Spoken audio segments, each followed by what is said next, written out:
Hi, my name is Hannah, and for this KINE 220 video, we are going to be demonstrating the correct way to splint a forearm and then sling and swathe an arm/shoulder injury. So I have my mom in here to help demonstrate, and the first step in any first aid is to introduce yourself, explain what you're doing, say that you're first aid certified. So hi, my name is Hannah Koenig. I'm first aid certified. What do you need help with today? I fractured my forearm. Okay. So the first thing we will do is assess the situation. If EMS is needed, we will call an EMS. So for the sake of this video, we will go ahead and call an EMS for a fractured arm. That would be cause for emergency services. So the first thing to do would be to wash your hands. I've already done that, so I will apply some hand sanitizer for the sake of this video. I will rub that in accordingly, and then I will put on medical examiner gloves. This is very important to protect myself and the victim from any sort of cross-contamination. Splinting is used in any sort of fracture or break. It can be used all over the body, legs, fingers, toes, arms, but is typically only used for extremities, not a torso fracture. And then once I've got these on, you will need something hard or sturdy to splint with. We have a board that we are going to use. Most people have this laying around the house. You can also use a magazine, a hard book, but anything that you can use that can hold a forearm in place, and you would be able to adequately wrap something around it. So the first thing I'm going to do, I have her arm on the board. I'm going to give her something to hold on to that gives her a functional hand posture. And then I'm going to wrap her arm around the board so that it is not in place. So can you hold this up for a second? We're just going to take this. I'm going to do it in two places since this wrap is pretty thick. I'm going to wrap it once here.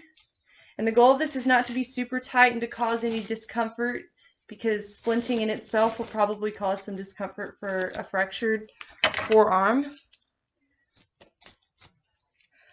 So this wrap is kind of sticky. It might stick to itself, but in most cases you would probably use some sort of cloth that would need to be tied.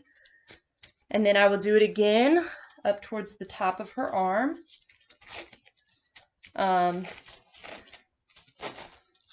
Right below the elbow. I'm not going to do it on the elbow. You don't want to do it on a joint if the joint is not affected. In this case, because she can still bend her elbow.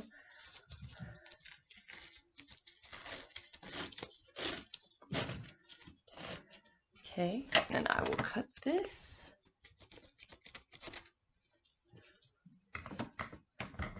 Finish wrapping that.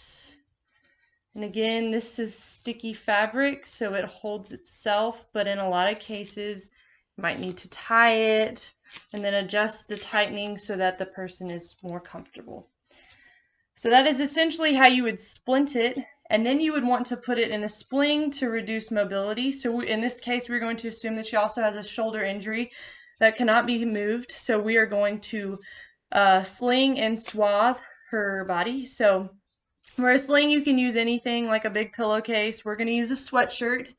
They do make slings manufactured for first aid. For this, we're going to use the triangle method. So we're going to have the big part of the sweatshirt, the body part, underneath her arm. She's going to put her arm against her chest. We're going to wrap one part up over her head this way, and the other part around her back to where she is secure in here, and we're going to tie the knot behind her neck with the two arm loops of the sweatshirt.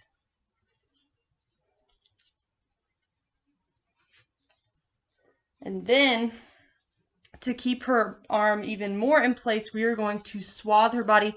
So this basically means that we are going to take another wrapping to secure her shoulder in place. We're going to wrap it around her torso.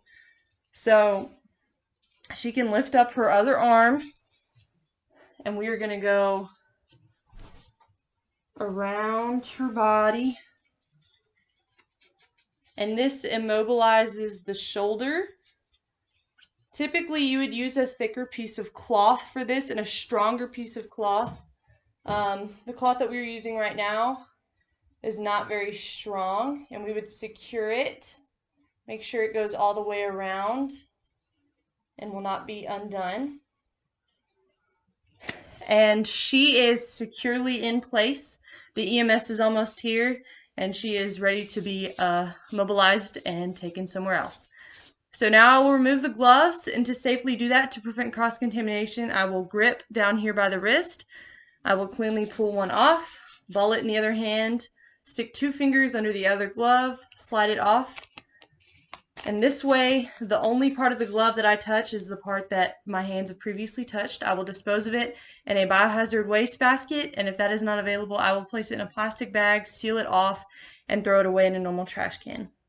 Thank you for watching this video.